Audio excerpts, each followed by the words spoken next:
Okay, we have a Bridgeport vertical milling machine, model Series 1. This machine was rebuilt completely in 2016. New chrome, new flaking. The table also reflaked on top. Very nice job. Heads sounds great. We're gonna run it for you. Serial number is 277003. You have a Bridgeport power feed for the longitudinal table travel. Right now he's running the head.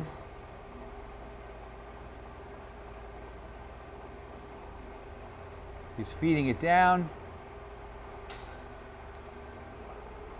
speeding it up.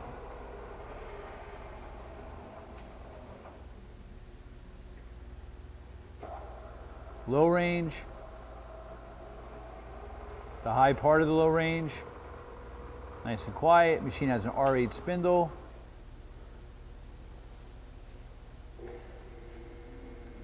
We're running the longitudinal power feed. You can see it on the digital readout. Rapid traverse.